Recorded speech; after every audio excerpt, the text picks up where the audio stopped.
श्रीराम जय राम रघुराम।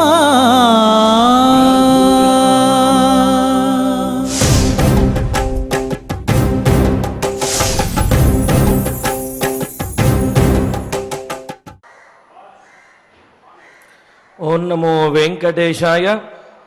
నఖకోటి వినిర్భిన్న దైత్యాధిపతి వక్షసే నమో నృసింహరూపాయ రామాయ పన్నివారిణే। తన సున్నితమైనటువంటి నఖములతో అంటే గోళ్లతోటి కఠినమైనటువంటి రాక్షసాధిపతి అయిన హిరణ్యకశిపుని యొక్క వక్షస్థలమును చీల్చి లోక కళ్యాణము చేసినటువంటి నరసింహావతార మూర్తి అయినటువంటి ఆ రామచంద్రమూర్తికి నమస్కరిస్తూ, ఆ రామచంద్రమూర్తి యొక్క అనుగ్రహంతో భక్తుల యొక్క ఆపదలన్నీ కూడా తొలగాలి అని ప్రార్థిస్తూ, తద్రూపాంతరుడైనటువంటి శ్రీనివాసుని యొక్క అనుగ్రహంతో భక్తులందరూ కూడా సకల సంపదలతో తొలతూగాలి అని ఆకాంక్షిస్తూ, పిల్లలందరూ కూడా మేధా సంపత్తితోటి ఆయురారోగ్యములతోటి వర్ధిల్లాలి అని కాంక్షిస్తూ తిరుమల తిరుపతి దేవస్థానం వారు స్వామివారి సన్నిధానంలో ఈ కలియుగ వైకుంఠంలో నిర్వహిస్తున్నటువంటి శ్రీమద్ రామాయణం బాలకాండ పారాయణ కార్యక్రమంలో నేటికి మనం 310వ రోజులో ప్రవేశించాము. మన బాలకాండ పారాయణ కార్యక్రమాన్ని ప్రారంభించుకుంటూ శ్రీ గురు ధ్యానపూర్వకంగా సమష్టిగా సత్సంకల్పం చేసుకుందాము. ఓం నమో వెంకటేశాయ. శ్రీ గురు ధ్యానం. గురుర్బ్రహ్మా గురుర్విష్ణుః గురుర్దేవో మహేశ్వరః గురుః సాక్షాత్ పరం బ్రహ్మ తస్మై శ్రీ గురవే నమః. శ్రీనివాస ధ్యానం. శ్రీ వెంకటాచలాధీశం శ్రీయాధ్యాసిత వక్షసం శ్రీచేతన మందారం శ్రీనివాసమహం భజే. అథ సంకల్పః. శ్రీమదాదివరాహ క్షేత్రే విరాజమానస్య శ్రీ పద్మావతీ జానేః అఖిలాండ కోటి బ్రహ్మాండ నాయకస్య శ్రీరామచంద్ర రూపాంతరస్య భగవతః శ్రీ వెంకటేశ్వర స్వామినః సన్నిధౌ హనుమత్ సీతా లక్ష్మణ భరత శత్రుఘ్న పరివార సమేత శ్రీరామచంద్ర పరబ్రహ్మణః పరిపూర్ణానుగ్రహేణ అస్మిన్ భువనే అతిశీఘ్రమేవ విశోచికా క్రిమేః వినాశనార్థం భారతవర్షస్య అభివృద్ధౌ నిమగ్నానాం విద్యా విత్త వాణిజ్య కృషి వైద్య వైజ్ఞానిక దేశ రక్షణాది రంగేషు విద్యమానానాం ఆస్తిక మహాజనానాం సర్వేషాం సకుటుంబానాం ఆయురారోగ్యైశ్వర్య సద్బుద్ధి ఇత్యాది సర్వశుభ ఫల ప్రాప్త్యర్థం తేషాం సర్వతోముఖాభివృద్ధి ద్వారా శ్రీరామరాజ్యస్య పునర్వ్యవస్థాపనార్థం అనూఢానాం శీఘ్రమేవ వివాహ సిద్ధ్యర్థం దంపతీనాం అనుకూల దాంపత్య సిద్ధ్యర్థం సంతానార్థినాం శీఘ్రమేవ సత్సంతాన ప్రాప్త్యర్థం తతః పితృదేవతా ప్రీత్యర్థం గో సంరక్షణార్థం చ సకల సంపత్ప్రదే శ్రీమద్వాల్మీకి రామాయణాంతర్గతే బాలకాండే యథాశక్తి శ్లోక వ్యాఖ్యాన పురస్సరం 43 సర్గ శ్లోక పారాయణం తథా శ్రీ భగీరథ కృత శ్రీ గంగా స్తోత్ర పారాయణం శ్రీ ధన్వంతరి మంత్ర పారాయణం చ అన్యోన్య సాహాయ్యేన ఆచార్య ముఖేన కరిష్యామహే. శ్రీ వాల్మీకి ప్రార్థనా. వాల్మీకిర్ముని సింహస్య కవితావనచారిణః శృణ్వన్ రామకథానాదం को न याति परां गतिम् श्री आञ्जनेय प्रार्थना यत्र यत्र रघुनाथ कीर्तनम् तत्र तत्र कृतमस्तकाञ्जलिम् बाष्पवारि परिपूर्णलोचनम् मारुतिम् नमत राक्षसान्तकम् श्रीरामायण प्रार्थना वेद वेद्ये परे पुंसि जाते दशरथात्मजे वेदः प्राचेतसादासीत् साक्षाद् रामायणात्मना श्रीराम प्रार्थना आपदामपहर्तारम् दातारम् सर्वसम्पदाम् लोकाभिरामम् श्रीरामम् भूयो भूयो नमाम्यहम् श्रीरामचन्द्र परब्रह्मणे नमः। अथ श्रीमद् रामायणे बालकाण्डे 43 सर्गः। श्री गुरुभ्यो नमः। श्री वेंकटेश चरणौ शरणं प्रपद्ये। श्रीरामाय नमः।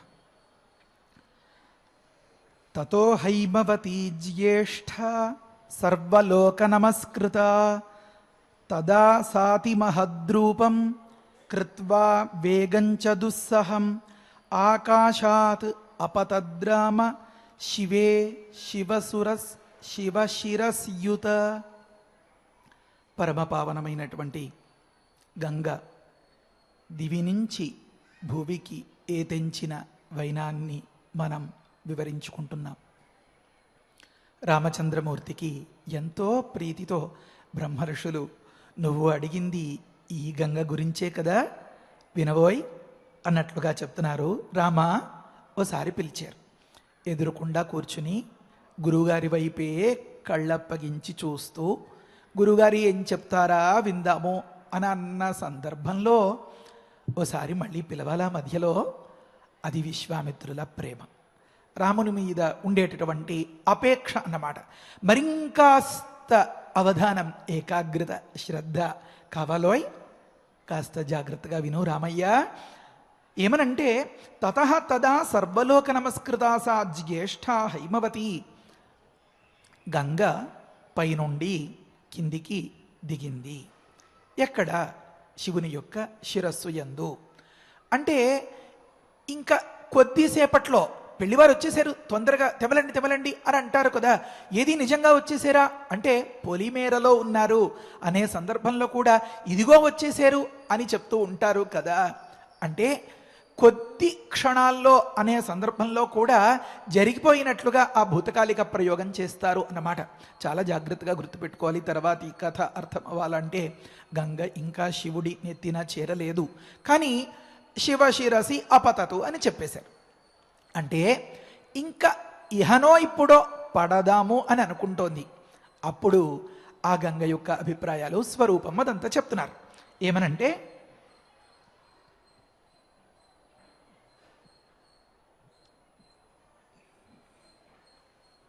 గంగ సర్వలోక నమస్కృత. మనం పారాయణం చేసుకోబోయే ఈ గంగా స్తోత్రంలో ఆ విశేషాంశాలన్నీ వస్తాయి. కొద్ది కొద్దిగా ఒక్కొక్క రోజున చెప్పుకుందాం. నిన్న అనుకున్నాం ఇవాళే ఆ అమ్మ గంగమ్మ మనల్ని అనుగ్రహించడానికి అలా వచ్చేసింది. పాడ్యమి నుంచి మొదలుపెట్టి దశమి వరకు 10 రోజులు లెక్క వస్తున్నాయి. అంటే 31వ తేదీ అని అనుకున్నాం కదా, తారీఖులు చెప్పుకుంటే సులువుగా ఉంటుంది. 9వ తేదీ వరకు ఈ 10 రోజులు గంగే గంగే గంగే గంగే అని మన చేత స్మరణ చేయిస్తోంది అన్నమాట గంగమ్మ. ఆ వెనుక మన రామయ్య, ఆ వెనుక వాల్మీకి మహర్షి, ఆ వెనుక బ్రహ్మర్షి, గురువుగారు, వీళ్ళందరూ కూడా మనల్ని తరింప చేయడానికి ఎంత విచిత్రమో.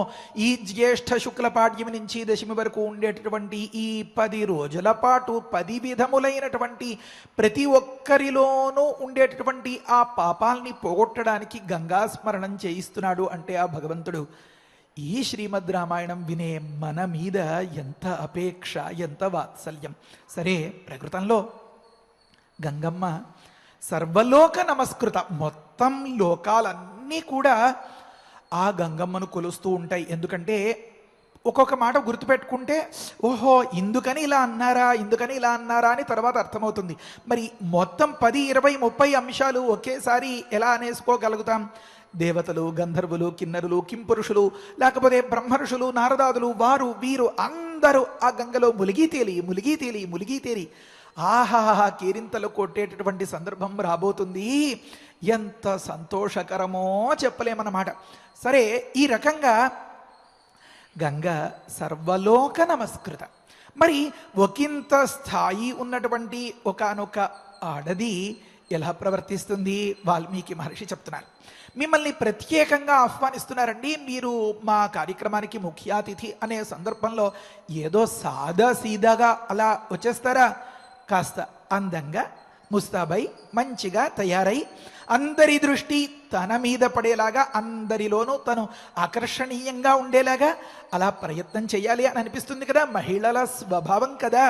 సా అతి మహద్రూపం కృత్వా, ఒక మాట అంటే బ్రహ్మగారితో వచ్చి భగీరథుడి దగ్గర ఇయం హైమవతి గంగా అనే చెప్పే సందర్భంలో ఏ సూక్ష్మమైనటువంటి స్వరూపం ఉందో అది కాకుండా, అమ్మో ఇంత పెద్ద ఫంక్షన్కి నేను ఇలా సాదాసీదాగా వెళ్ళిపోతే ఎలా అని చెప్పి చాలా విస్తృతమైనటువంటి రూపాన్ని వహించి, ఇది ఒక మాట. ఇంకొక మాట ఏమి అంటే, గంగలో సర్వలోక నమస్కృత అయిన ఈమెను శివుడంతటి వాడు నేను నా నెత్తిన ధరిస్తాను మూర్ధానం పత్యురారోహ అని వివాహంలో భర్త చెప్తాడు. ప్రతి ఒక్కటి మనకు ఆదర్శమే. ఏమనంటే ఆ ఇల్లాలు అంతటి ప్రియాతి ప్రియమైనటువంటి ఆ ప్రేయసి తనకు అనుకూలమైనటువంటి వాతావరణాన్నే కల్పిస్తూ తనకి ఏకాస్త కష్టం కలిగించకుండా చూసుకుంటాను అని ఎన్నో బాసలు ఆ పెళ్లిపీటల మీద కూర్చుని చేస్తూ నువ్వు ఉండవలసిన చోటు ఇది. పత్యుహు, పతి యొక్క మూర్ధానం అంటే శిరస్సును ఆరోహ, నా నెత్తిన ఎక్కాల్సింది అన్నట్లుగా చెప్తాడనమాట. ఇంకా ప్రేమకు అవధులు లేవండోయ్ పెళ్లిపీటల మీద పెళ్ళికొడుక్కి. మరి ఆ సందర్భంలో అలా చెప్తే శివుడంతటి వాడు, అందుకనే తర్వాత మాటల్లో కూడా చెప్తారు. నిన్న మొన్న కూడా మనం అనుకున్నాం, పరమశివుడేం తక్కువడా, సర్వలోక నమస్కృతుడు, గంగ సర్వలోక నమస్కృత. మరి అంత ధీటుగా ఉండేటటువంటి సందర్భంలో నెత్తిన పెట్టుకుంటాను అని అంటే మరి గంగమ్మకు ఎంత ఎక్సైటింగ్ అంటారే, ఒక మాదిరిగా ఉంటుంది కదా. కనుక సాదాసీదా రూపం కాకుండా చాలా విస్తారమైనటువంటి పెద్ద స్వరూపాన్ని ధరించి నేను శివుడి దగ్గరికి వెళ్ళాలి అని అంటే, ఆ భారాన్ని మొయ్యలేక శివుడు అలా అవస్థలు పడుతున్నటువంటి సన్నివేశాన్ని నేను కల్పించాలి. అప్పుడు ఒకానొక సంబరం అని గంగమ్మకు లోపల ఆశయం అన్నమాట. కనుక సా అతి మహద్రూపం కృత్వ, ఒక మాట. ఇంకొక మాట ఏమంటే, ఈ కొంటెతనం ఇంతటితో ఆగలేదు. ఏమని అంటే, నేను నన్ను పట్టుకుంటాను అని సరదా పడుతున్నాడా ఈ శివుడు? ఓహో, నేను నా వేగంతో, నీటికి ప్రవాహ వేగం ఎక్కువ కదా, నా వేగంతో ఈ శివుణ్ణి కూడా పాతాళం వరకు తీసుకెళ్ళిపోతాను చూసుకోండి అని చెప్తున్నట్లుగా వేగంచ దుస్సహం. ఇంకొక మాట చెప్పారు, అసలు భరించరానంతటి, సహించలేనంతటి, ఊహించలేనంతటి ప్రవాహ వేగాన్ని కల్పించుకుని ఆమె బయలుదేరడానికి సిద్ధంగా ఉందట. ఆ సందర్భంలో రమ తతః అని ఒక మాట అన్నారు. అంటే ఏమి అంటే, ఈశ్వరేణ ధారణాంగీకారే కృతే గర్వాత్ అని అర్థం రాస్తున్నారు. అందువల్ల ఆ పైన ఆ సందర్భంలో అని చెప్పుకొస్తున్నారు బ్రహ్మర్షులు, విశ్వామిత్రులు రాముడితో. అంటే ఏమి అంటే, ఈశ్వరుడు సరే నేను తల పడతాను, నువ్వు తలపెట్టిన కార్యక్రమాన్ని నేను నెగ్గిస్తాను, శిరసా వహిస్తాను. ఇంత భక్త కల్పతరువేంటండి బాబు ఆ పరమశివుడు, చాలా విచిత్రం, ఆశ్చర్యం. కనుక నేను శిరసా వహిస్తాను నీ కోసం గంగను అని చెప్పిన సందర్భంలో కాస్త దర్పం వచ్చిందట గంగకు. కనుక తతః అని ఒక మాట చెప్పారు. ఆ తర్వాత అంటారు తదా, ఆ సమయంలో అన్నారు. అంటే ధారణ ప్రతిజ్ఞానంతరకాలే అని, శివుడు అలా ధరిస్తాను అని అన్న మాట చెవిలో పడిందో లేదో, గంగమ్మ దృష్టికి వచ్చిందో లేదో, వెంటనే ఆమె మనస్సులో ఇలాంటి ఆలోచనలు మొదలయ్యాయి అన్నమాట.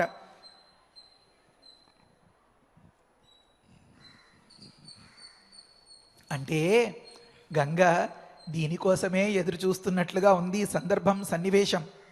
అంటే ఒక ఉత్సవానికి, ఒక ఫంక్షన్కి, వేడుకకి అటెండ్ అవ్వాలి, అక్కడ హాజరవ్వాలి అని అనిపించిన వారు అక్కడి దాకా వచ్చి కారు దిగి, లేకపోతే ఒకానొక కుర్చీలో ఎక్కడో వెయిట్ చేస్తూ మన వంతు వస్తుంది కదా, ఇప్పుడు మనల్ని పిలవబోతారు, మనల్ని ఏదో పలానా రిబ్బన్ కట్ చేయమంటారు, లేకపోతే ఇంకా దీపం వెలిగించమంటారు అనేటటువంటి ధ్యాసలో ఉన్నటువంటి వారు దాని మీదనే దృష్టి పెట్టి ఉంటారు కదా. అలా ఉత్సవానికి, వేడుకకు తయారుగా ముస్తాబై ఉన్నటువంటి ఆ సందర్భం అన్నమాట అక్కడ. అందుకని తదా అని ఒక మాట చెప్పారు.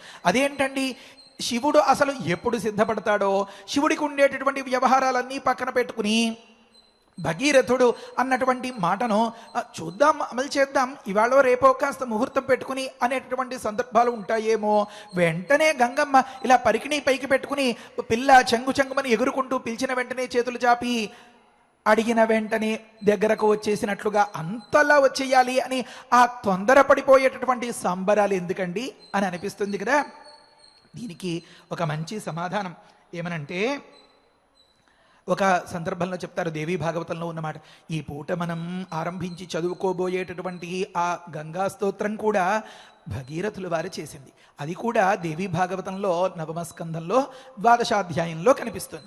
అక్కడ ఉన్నటువంటి ఆ విస్తారమైన అంశంలో ఏది చదువుకుంటే మనం బాగుపడిపోతామో, తరించిపోతామో, పాపఘ్నం పుణ్యకారకం అని అంటారు, దాన్ని మాత్రం ఎంచుకుని మనం ఇప్పుడు చదువుకుంటున్నాం అన్నమాట. దీన్ని విష్ణుపదీ స్తోత్రం అని వ్యవహరిస్తున్నారు. ఎవరో తెలుసా? నారదులు. ఆ మాటలన్నీ మనం చదువుకోబోతాం. దేవీ భాగవతంలో నారదుల వారు మహావిష్ణువును ఒకానొక ప్రశ్న వేస్తే, స్వామి విష్ణుపది అంటే ఎవరు? గంగ కదా. ఆ విష్ణుపదిని స్తుతించి నా పాపాలని పోగొట్టుకునేలాగా, లోకంలో వారి సకల పాపాలు క్షయమైపోయేలాగా, లేకపోతే వారికి అందరికీ మంచి పుణ్యం కలిగేలాగా ఆ స్తోత్రాన్ని నాకు అనుగ్రహించవా అని చెప్పిన సందర్భంలో స్వామి మహావిష్ణువు ఆ మాటలు చెప్తున్నారు అన్నమాట. నారద, ఇది ఒకానొక సందర్భంలో భగీరథుడు ఇలా స్తుతించాడు గంగమ్మను అని. వాల్మీకి మహర్షి, మరి ఇది పెద్ద ఎడిటింగ్, స్క్రీన్ ప్లే, ఈ వ్యవహారాలు, దర్శకత్వం ఇదంతా కదా 24,000 శ్లోకాలలో ఈ కథంతా ఇమిడిపోవాలి కదా. అందుకని బుల్లి మాటల్లో అలా అలా చిన్నగా చిన్నగా చెప్తున్నారు అన్నమాట. ఏమనుంది? ఇప్పుడు మనం చదువుకున్నటువంటి శ్లోకంలో తతో హైమవతి జ్యేష్ఠ సర్వలోక నమస్కృత తదా సాతి మహద్రూపం అని చెప్పినప్పుడు తదా అనే 2 అక్షరాల్లో ఆ సందర్భంలో అని అర్థం వస్తోంది. తదా అంటే ఆ సందర్భంలో. ఏ సందర్భంలో? దేవీ భాగవతం తీసి అదంతా చూసుకోండిరా, ఆలోచించండిరా, కాస్త పరిశీలించండిరా, పరిశోధించండిరా, మనస్సుని మథనం చేయండిరా అన్నట్లుగా మహర్షి చిన్ని చిన్ని మాటల్ని అలా ఉపదేశం చేస్తూ ఉంటారన్నమాట. ఆ సందర్భంలో అంటే తదా అన్నదానికి ఏ సందర్భంలో? దేవీ భాగవతంలో చెప్పినటువంటి ఆ సందర్భంలో. ఏమని దేవీ భాగవతంలో చెప్పినటువంటి సందర్భం? మహిళల స్వభావాలు కొన్ని దగ్గర ఎంతెంత గొప్పగా చెప్తారో. సరస్వతీదేవికి, గంగాదేవికి, వీరికి ఒకానొక సందర్భంలో కూర్చుని ముచ్చట్లాడుకుంటూ ఉంటే మాట వచ్చిందట. పెద్ద పట్టుదల అయిపోయింది. ఆ పట్టుదల సందర్భంలో లక్ష్మీదేవిని ఒకరు ఒకలా అంటే, సరస్వతిని మరొకలా అంటే, గంగను మరొకలా అంటే, అవన్నీ చివరికి లోక కళ్యాణకారకాలు అయిపోయాయి అన్నమాట. లక్ష్మీదేవి తులసిగా ఆవిర్భవించడం, తర్వాత సరస్వతీదేవి గంగాదేవి నదిగా ఆవిర్భవించడం, ఇది ఖాయమైపోయింది. ఎందుకంటే మరి దేవతల మాట ఊరికే పోకూడదు కదా, అది చెల్లకుండా ఉండకూడదు కదా, చెల్లుబాటులోకి రావాలి కదా. ఇంకా అది ఖాయమైపోయిన సందర్భంలో ఈ గంగ ఇంకా నా వంతు ఎప్పుడు అని అలా ఎదురు చూస్తోందట. అంతలా ఎదురు చూసే సందర్భంలో శివుడు అంతటి వాడు, నువ్వు తల పెట్టిన కార్యక్రమానికి నేను తల పడతాను, శిరసా వహిస్తాను అంటే మరి ఇంకెంత సంబరంగా ఉంటుంది లోపల. ఆ మాట వినండి మీరు కూడా దేవీ భాగవతంలో మాట. గంగే యాస్యసి పశ్చాత్ త్వం అంశేన విశ్వపావనే భారతం భారతీశాపాత్ పాపదాహాయ పాపినాం అని మొదలుపెట్టి చెప్తున్నారు. ఇవి ఎందుకు చెప్తామంటే చిన్ని మాటలు రిఫరెన్స్ కోసం. ఆసక్తి గలవారు ఎక్కడైనా వెతుక్కోవచ్చు సుమా. ఇవి మన స్వకపోల కల్పితములు కానేరవు అని చెప్పడం కోసం అన్నమాట. కనుక ఈ మాట పట్టుకుని ప్రయత్నిస్తే అక్కడక్కడ దొరుకుతుంది. సరే, గంగే యాస్యసి పశ్చాతుత్వం అని చెప్పి తీర్పు చెప్పేటటువంటి సందర్భంలో పరమాత్మ చెప్తున్నారు, బ్రహ్మగారు చెప్తున్నారు, ఆ సందర్భంలో నువ్వు నీ అంశతో భారతానికి చేరాలి.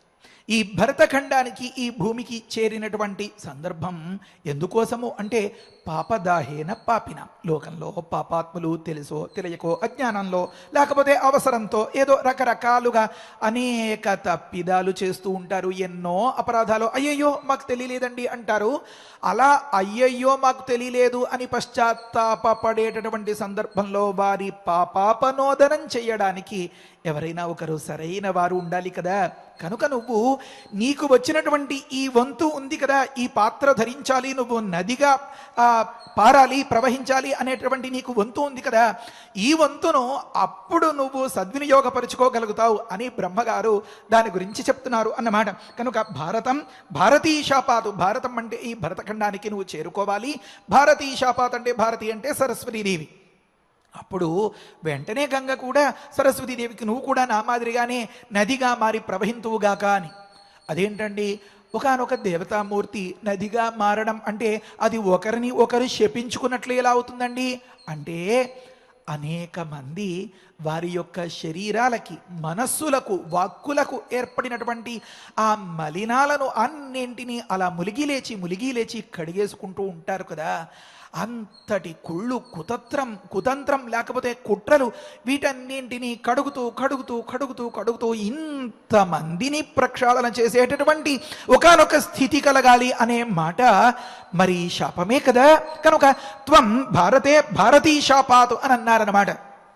అయితే ఏమండి ఇది లోక కళ్యాణం అంటారు ఏంటండి అని అంటే, వారు దేవతలు కదా, ఇంతమంది పాపాలను కడగడం కంటే లోకానికి కళ్యాణావహం అయినటువంటి అంశం మరొకటి ఏముంటుంది అదన్నమాట. అయితే ఇక్కడ మళ్ళీ మనకి వెంటనే ఇంకొక సందేహం వచ్చేస్తుంది. ఇంతమంది పాపాలను ఆ మూట కట్టుకున్నటువంటి ఆ స్వరూపం మహాపాపిష్టిమయం అయిపోవాలి కదండి అని సందేహం వస్తుంది. చెప్తారు పెద్దలు, నది వేగేన శుద్ధ్యతి అంటారు. అంటే ఇందులో ఎంత గొప్ప విజ్ఞానం ఉందో.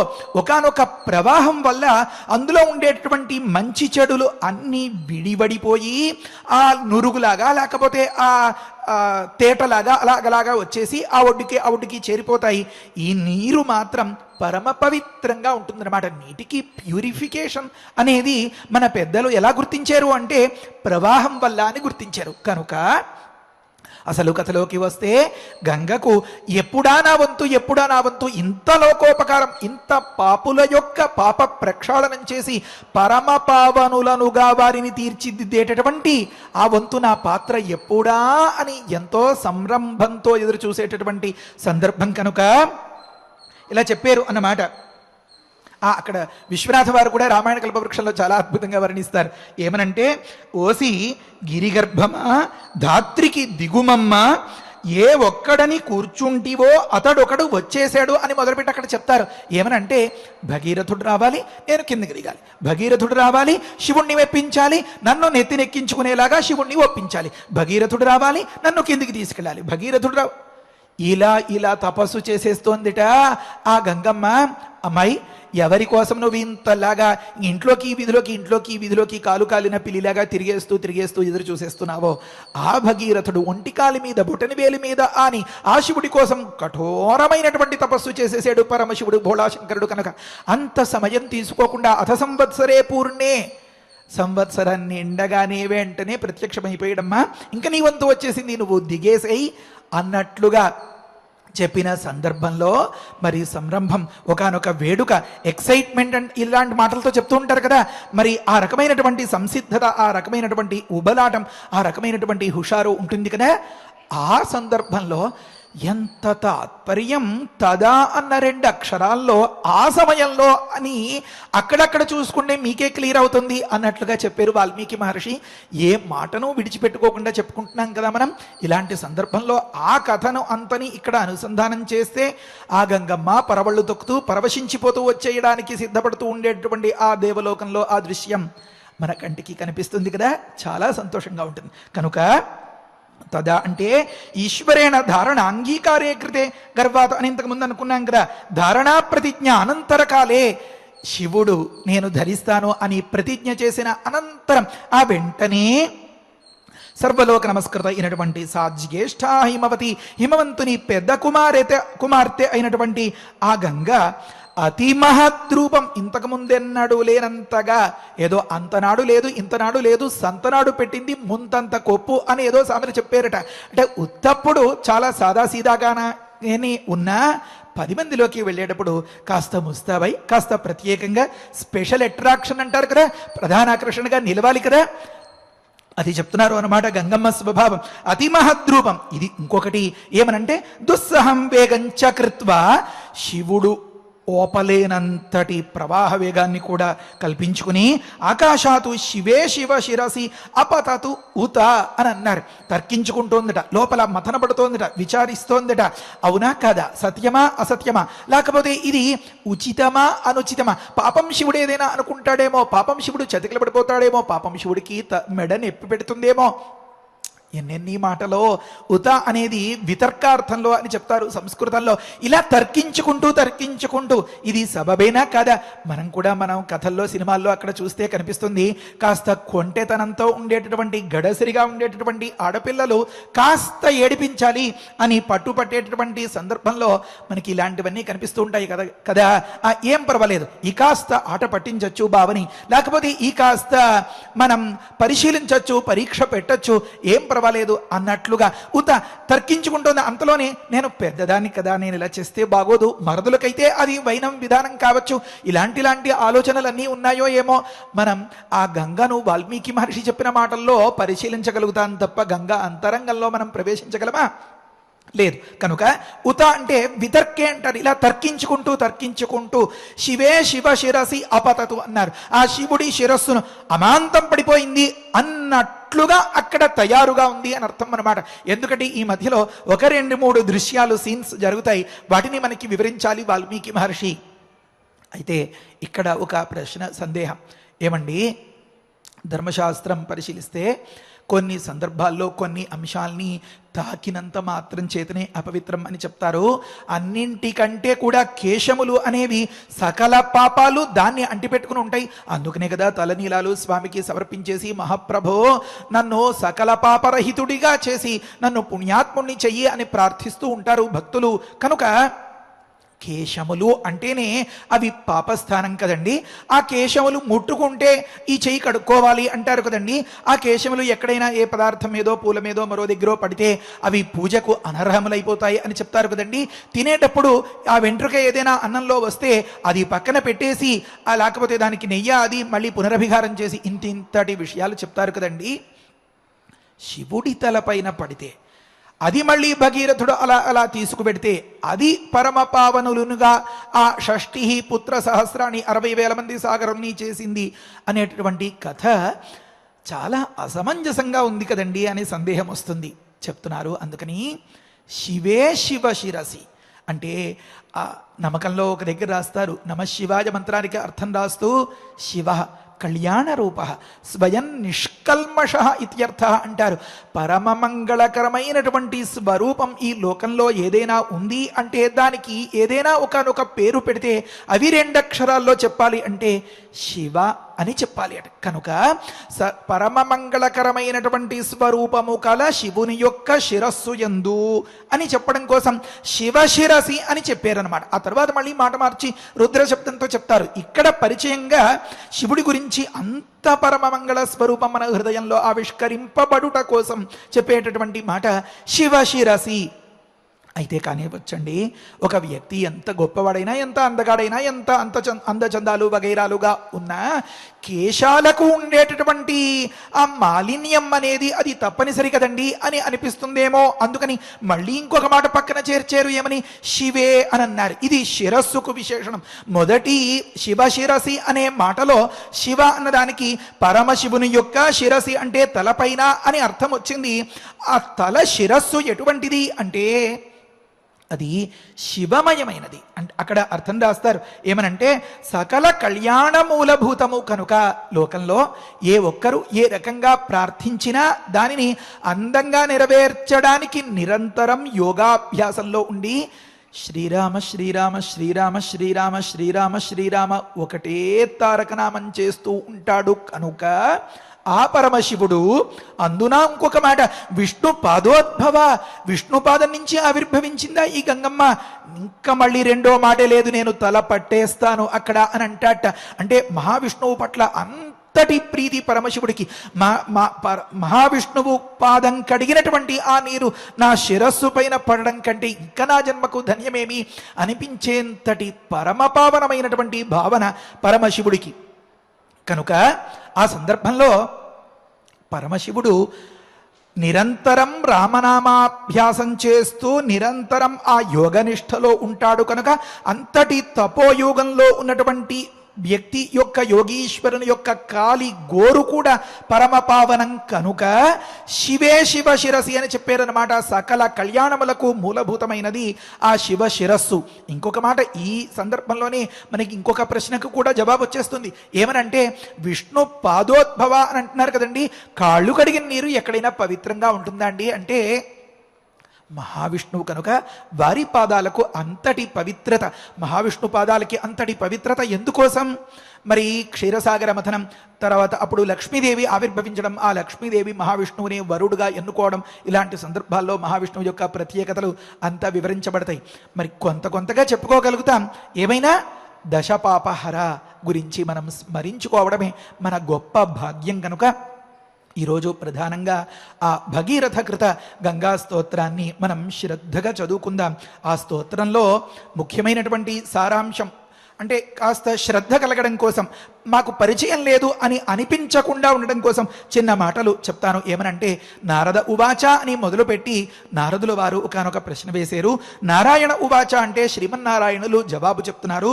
ఏమని అంటే ఒకానొక సందర్భంలో భగీరథులు ఈ మాటలు చెప్పారు అని చెప్తూ ఈ గంగ సృష్టికి పూర్వమే ఉంది.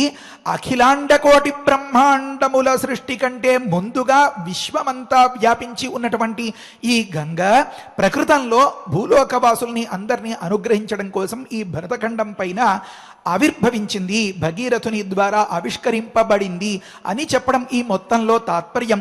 ఏ లోకాల్లో ఎక్కడెక్కడ ఎవరెవరికి ఏ రకమైనటువంటి ఆనందోత్సాహాల్ని కలిగించిందో, ఎవరెవరు ఈ గంగలో స్నానం చేసి తరించి పునీతులైపోయారో ఆ విషయాలన్నీ ఉంటాయి అన్నమాట.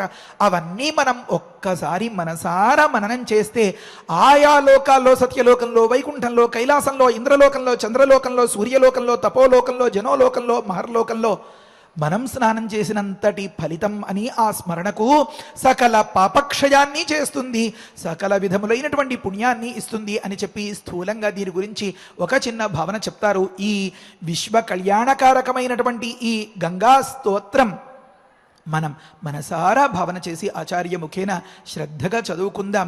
1-2 రోజులుంటే బాగా అలవాటు పడుతుంది కనుక ఇంకొంచెం నోటికి లొంగిన తరువాత ఇంకాస్త వేగంగా చదువుకోవచ్చు. మనం ఇంకాస్త ప్రవచనం కూడా ఇంకొన్ని 2-3 శ్లోకాలు అదనంగా చెప్పుకోవచ్చు. హరయే నమః. స్వస్తి. పారాయణ చేసుకుందాము. తతో హైమవతి తతో హైమవతి జ్యేష్ఠ సర్వలోక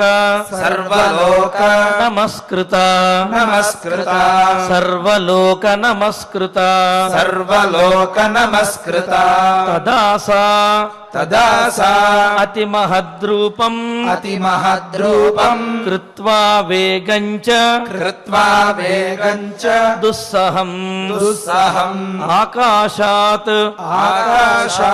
అపతద్రామ శివే శివశిరస్యుత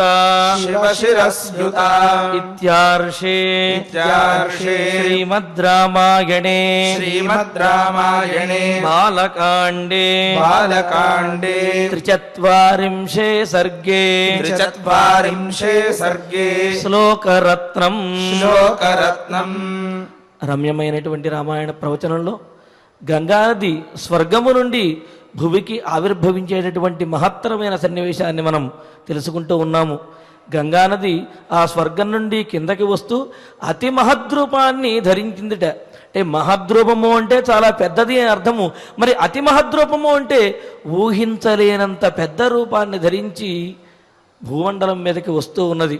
మరి వస్తూ ఉండగా ఆమె మనసులో మెదిలినటువంటి ఆలోచన ఏమిటి అంటే, పరమేశ్వరుడు నన్ను పట్టుకోవటానికి, తన జటాజుటములలో పట్టుకోవటానికి సిద్ధంగా ఉన్నాడు. మరి పరమేశ్వరుణ్ణి కూడా నా ప్రవాహ వేగముతోటి పరమేశ్వరుణ్ణి కూడా తీసుకుని పాతాళ లోకానికి వెళ్ళిపోవాలి అనే అత్యుత్సాహంతో గంగానది ఆ స్వర్గము నుండి భూలోకానికి విచ్చేస్తూ ఉన్నది. మరి ఆ విశేషాలను మరుసటి ప్రవచనంలో మరిన్నిగా తెలుసుకుందాము. ఇక ఇప్పుడు ఫలశ్రుతిని మనందరము కలిసి పారాయణ చేద్దాము. ఫలశ్రుతి కుటుంబ వృద్ధిం ధనధాన్య వృద్ధిం శ్రియస్య ముఖ్యా సుఖముత్తమంచ శ్రుత్వా శుభం కావ్యమిదం మహార్థం ప్రాప్నోతి సర్వాం భువిచార్థ సిద్ధిం. శ్రీరామచంద్ర పరబ్రహ్మణే నమః. భగీరథుడు ఎంతో తపస్సు చేసి బ్రహ్మగారిని మెప్పించి, గంగానదిని మెప్పించి, ఆ గంగానదిని ధరించడానికి పరమేశ్వరుని మెప్పించి, ఈ విధంగా ప్రయత్నము అంటే ఎలా ఉండాలి అంటే భగీరథ ప్రయత్నంలాగా ఉండాలి అనిపించేంతట ప్రయత్నం చేసి గంగానదిని భూలోకానికి రప్పించాడు. మరి ఆ రప్పించే సందర్భంలో కూడా గంగానదిని ఎంతగా స్తుతించాడో అనే విషయాన్ని మనకు దేవీ భాగవతంలో తెలియజేశారు. మరి భగీరథుడు చేసినటువంటి ఆ గంగా స్తోత్రాన్ని మనం కూడా పఠించి మనం చేసినటువంటి ప్రయత్నాల్లో విజయాన్ని పొందుదాము, అంతటి పావనత్వాన్ని కూడా మనం పొందుదాము. ఇప్పుడు ఆ భగీరథ కృత గంగా స్తోత్రాన్ని పఠిద్దాం. అథ భగీరథ కృత శ్రీగంగా స్తోత్రం శ్రీనారద ఉవాచ శ్రోతుమిచ్ఛామి దేవేశ లక్ష్మీకాంత జగత్పతే విష్ణుపదీ స్తోత్రం పాపఘ్నం పుణ్యకారకం శ్రీనారాయణ ఉవాచ శృణు నారద వక్ష్యామి పాపఘ్నం పుణ్యకారకం శివ సంగీత సమ్ముగ్ధ శ్రీకృష్ణాంగ సముద్భవాం శ్రీకృష్ణాంగ సముద్భవాం రాధాంగద్రవ సంయుక్తాం రాధాంగద్రవ సంయుక్తాం తాం గంగాం ప్రణమామ్యహం యజ్జన్మ సృష్టేః ఆదౌ చ గోలోకే రాసమండలే సన్నిధానే శంకరస్య తాం గంగాం ప్రణమామ్యహం గోపైః గోపీభిరాకీర్ణే శుభే రాధా మహోత్సవే కార్తికీ పూర్ణిమాయాంచ కార్తికీ పూర్ణిమాయాంచ తాం గంగాం ప్రణమామ్యహం కోటి యోజన విస్తీర్ణ దైర్ఘ్యే లక్షగుణ తతః సమావృతాయ గోలోకే తాం గంగాం ప్రణమామ్యహం షష్టిలక్షయోజనాయ తతో దైర్ఘ్యే చతుర్గుణ సమావృతాయ समावृताय వైకుంఠే वैकुण्ठे తాం గంగాం तां गङ्गां ప్రణమామ్యహం प्रणमाम्यहम् త్రింశల్లక్ష त्रिंशल्लक्ष యోజనాయ योजनाय దైర్ఘ్యే दैर्घ्ये పంచగుణా తతః पञ्चगुणा ततः ఆవృత आवृता బ్రహ్మలోకేయ ब्रह्मलोकेय తాం గంగాం तां गङ्गां ప్రణమామ్యహం प्रणमाम्यहम् త్రింశల్లక్ష त्रिंशल्लक्ष యోజనాయ योजनाय దైర్ఘ్యే दैर्घ्ये చతుర్గుణా తతః चतुर्गुणा ततः ఆవృత आवृता శివలోకేయ शिवलोकेय తాం గంగాం तां गङ्गां ప్రణమామ్యహం प्रणमाम्यहम् లక్షయోజన लक्षयोजन విస్తీర్ణ विस्तीर्ण దైర్ఘ్యే दैर्घ्ये సప్తగుణా తతః सप्तगुणा ततः ఆవృత आवृता ధ్రువలోకేయ ध्रुवलोकेय తాం గంగాం तां गङ्गां ప్రణమామ్యహం प्रणमाम्यहम् లక్షయోజన लक्षयोजन విస్తీర్ణ विस्तीर्ण దైర్ఘ్యే दैर्घ्ये పంచగుణా తతః पञ्चगुणा ततः ఆవృత आवृता చంద్రలోకేయ चन्द्रलोकेय తాం గంగాం तां गङ्गां ప్రణమామ్యహం प्रणमाम्यहम् షష్టిసహస్ర षष्टिसहस्र యోజనాయ योजनाय షష్టిసహస్ర యోజనాయ षष्टिसहस्र योजनाय దైర్ఘ్యే दैर्घ्ये దశగుణా తతః दशगुणा ततः ఆవృత आवृता సూర్యలోకేయ सूर्यलोकेय తాం గంగాం तां गङ्गां ప్రణమామ్యహం प्रणमाम्यहम् లక్షయోజన लक्षयोजन విస్తీర్ణ विस्तीर्ण దైర్ఘ్యే दैर्घ्ये పంచగుణా తతః पञ्चगुणा ततः ఆవృతాయ आवृताय తపోలోకే तपोलोके తాం గంగాం तां गङ्गां ప్రణమామ్యహం प्रणमाम्यहम् సహస్రయోజనాయామా सहस्रयोजनायाम దైర్ఘ్యే दैर्घ्ये దశగుణా తతః दशगुणा ततः ఆవృత आवृता జనలోకేయ जनलोकेय తాం గంగాం तां गङ्गां ప్రణమామ్యహం प्रणमाम्यहम् దశలక్షయోజనా दशलक्षयोजनाय దైర్ఘ్యే दैर्घ्ये పంచగుణా తతః पञ्चगुणा ततः ఆవృతాయ आवृताय మహర్లోకే महर्लोके తాం గంగాం तां गङ्गां ప్రణమామ్యహం प्रणमाम्यहम् సహస్రయోజనాయామా सहस्रयोजनायाम దైర్ఘ్యే दैर्घ्ये శతగుణా తతః शतगुणा ततः ఆవృతాయ చ आवृताय च కైలాసే कैलासे తాం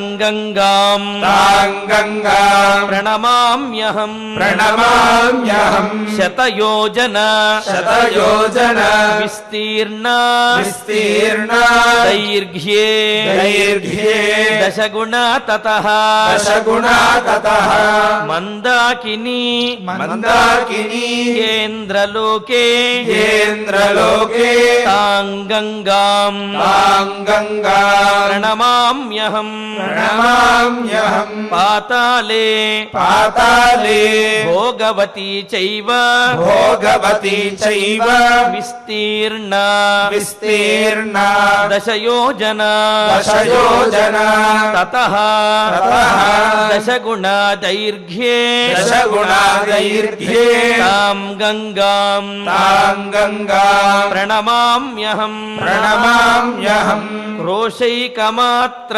क्रोशैकमात्र विस्तीर्णा विस्तीर्णा ततः क्षीणा च ततः क्षीणा च कुत्रचित् कुत्रचित् क्षितौ च क्षितौ च अलकनन्दाय अलकनन्दाय तां गङ्गां तां गङ्गां प्रणमाम्यहम् प्रणमाम्यहम् सत्येया सत्येया क्षीरवर्णा च क्षीरवर्णा च त्रेतायां त्रेतायाम् इन्दुसन्निभा इन्दुसन्निभा द्वापरे द्वापरे चन्दनाभाय चन्दनाभाय तां गङ्गां तां गङ्गां प्रणमाम्यहम् प्रणमाम्यहम् जलप्रभा जलप्रभा कलौ या च कलौ या च नान्यत्र नान्यत्र पृथिवीतले पृथिवीतले स्वर्गे च स्वर्गे च नित्यं नित्यम् क्षीराभा क्षीराभा तां गङ्गां तां गङ्गां प्रणमाम्यहम् प्रणमाम्यहम् यत्तोयकणिका स्पर्शे यत्तो यकणिका स्पर्शे पापिनां पापिनां ज्ञानसम्भवः ज्ञानसम्भवः ब्रह्महत्यादिकम् ब्रह्महत्यादिकम् पापम् पापम् कोटिजन्मार्जितम् कोटिजन्मार्जितम् दहेत् दहेत् इत्येवम् इत्येवम् कथिता ब्रह्मन् कथिता ब्रह्मन् गङ्गापद्यैक गङ्गापद्यैक विंशतिः विंशतिः गङ्गापद्यैकविंशतिः गङ्गापद्यैकविंशतिः स्तोत्ररूपम् च स्तोत्ररूपम् च परमम् परमम् पापघ्नम् पापघ्नम् पुण्यजीवनम् पुण्यजीवनम् नित्यं यो हि नित्यम् यो हि पठेद्भक्त्या पठेद्भक्त्या सम्पूज्य च सम्पूज्य च सुरेश्वरीम् सुरेश्वरीम् सोऽश्वमेधफलम् सोऽश्वमेधफलम् नित्यं नित्यम् लभते लभते नात्र संशयः नात्र संशयः अपुत्रः अपुत्रः लभते पुत्रम् लभते पुत्रम् भार्याहीनः भार्याहीनः लभेत् प्रियाम् लभेत् श्रियाम् रोगात् रोगात् प्रमुच्यते रोगी प्रमुच्यते रोगी बन्धात् बन्धात् मुक्तो भवेत् ध्रुवम् मुक्तो भवेत् ध्रुवम् अस्पष्टकीर्तिः अस्पष्टकीर्तिः सुयशाः सुयशाः मूर्खो भवति मूर्खो भवति पण्डितः पण्डितः यः पठेत् यः पठेत् प्रातरुत्थाय प्रातरुत्थाय गङ्गास्तोत्रम् गङ्गास्तोत्रम् इदम् शुभम् इदम् शुभम् शुभम् भवेच्च शुभम् भवेच्च स्वप्ने दुःस्वप्ने गङ्गास्नानफलम् गङ्गास्नानफलम् लभेत् लभेत् श्रीनारायण उवाच श्रीनारायण उवाच स्तोत्रेणानेन स्तोत्रेणानेन गङ्गाञ्च गङ्गाञ्च स्तुत्वा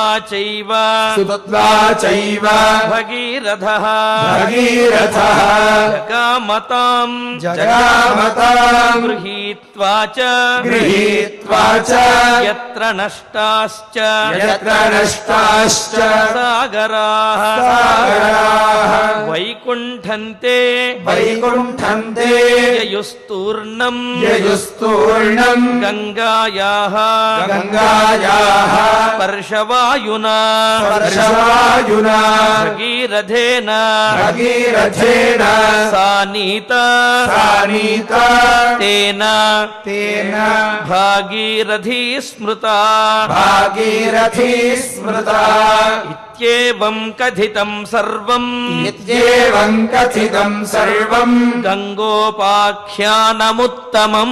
గంగోపాఖ్యానముత్తమం. చూడండి, గంగానది యొక్క మహత్వాన్ని సాక్షాత్తు శ్రీమన్నారాయణుడే తెలియజేశాడు. ఎందుకు అంటే గంగానది ఆ శ్రీమన్నారాయణుని యొక్క పాదముల నుండి ఆవిర్భవించింది కావుననే అన్ని లోకాల వారు కూడా ఆ గంగానదిని తమ తమ లోకములలో ఉంచి తమ లోకాలను పావనం చేసుకున్నారు. మరి ఇక్కడ మనం ఇంతగా రామాయణంలో కూడా చెప్పుకున్నాము, అతి మహద్రూపం కృత్వా అని చెప్పారు. అంటే మహద్రూపము అంటే చాలా పెద్దది, మరి అతి మహద్రూపము అంటే అంతకు మించినటువంటిది అని. మరి ఆ విషయం ఈ స్తోత్రంలోనే మనకు స్పష్టమైంది. ఏ ఏ లోకములలో ఎన్ని లక్షల విస్తీర్ణ వైశాల్యములతోటి ఆ గంగానది వ్యాపించి ఉన్నది అనేది ఈ స్తోత్రంలో తెలియజేశారు. అదేవిధంగా ఏ ఏ లోకాలలో గంగానది ఏ ఏ వర్ణములలో ఉన్నది, ఏ ఏ లోకాలలో గంగానది ఏ ఏ పేర్లతోటి పిలువబడుతూ ఆయా లోకములను పావనం చేసింది అనే విషయాలను తెలియజేస్తూ ఈ గంగా స్తోత్రాన్ని చదవటం వల్ల వచ్చే ఫలశ్రుతిని కూడా మనకు చాలా సవిస్తరంగా తెలియజేశారు. ఆ విశేషాలను రేపటి ప్రవచనంలో మరిన్నిగా మనం తెలుసుకుందాము. ఇక ఇప్పుడు ధన్వంతరి ధ్యానం నుండి మంగళాంతం వరకు మనందరము కలిసి పారాయణ చేసి ఈ కార్యక్రమాన్ని సుసంపన్నం చేసుకుందాము. అధ ధన్వంతరి ధ్యానం అచ్యుతానంద గోవింద విష్ణో నారాయణామృత రోగాన్ మే నాశయాశేషాన్ ఆశు ధన్వంతరే హరే ఆరోగ్యం దీర్ఘమాయుష్యం బలం తేజోధియం శ్రియం స్వభక్తేభ్యో న గృహ్ణంతం వందే ధన్వంతరిం హరిం. ధన్వంతరేరిమం శ్లోకం భక్త్యా నిత్యం పఠంతి యే అనారోగ్యం న తేషాం స్యాద్ సుఖం జీవంతి తే చిరం. ఓం నమో భగవతే వాసుదేవాయ ధన్వంతరయే అమృత కలశహస్తాయ వజ్రజలౌకహస్తాయ సర్వామయ వినాశనాయ త్రైలోక్యనాథాయ మహావిష్ణవే స్వాహా. ఓం వాసుదేవాయ విద్మహే సుధాహస్తాయ ధీమహి తన్నో ధన్వంతరి ప్రచోదయాత్. అధనవగ్రహ ప్రార్థనా ఆరోగ్యం పద్మబంధుర్వితరతు నితరాం సంపదం శీతరశ్మి భూలాభం భూమిపుత్రః సకలగుణయుతాం వాగ్విభూతిం చ సౌమ్యః సౌభాగ్యం దేవమంత్రీ రిపుభయశమనం భార్గవః శౌర్యమార్కిః దీర్ఘాయుః సైంహికేయః విపులతరైషః కేతుః ఆచంద్రతారం. అరిష్టాని ప్రణశ్యంతు దురితాని భయాని చ శాంతిరస్తు శుభం మేస్తు గ్రహాః కుర్వంతు మంగళం. అథ క్షమా ప్రార్థనా యదక్షరవదభ్రష్టం మాత్రాహీనం చ యద్భవేత్ తత్సర్వం క్షమ్యతాం దేవ నారాయణ నమోస్తుతే.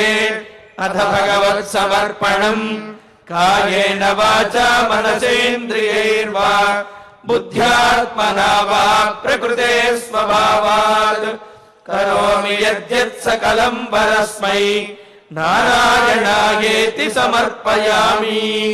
అథ మంగళం శ్రియః కాంతాయ కళ్యాణ నిధయే నిధయేర్థినాం శ్రీవేంకట నివాసాయ శ్రీనివాసాయ మంగళం.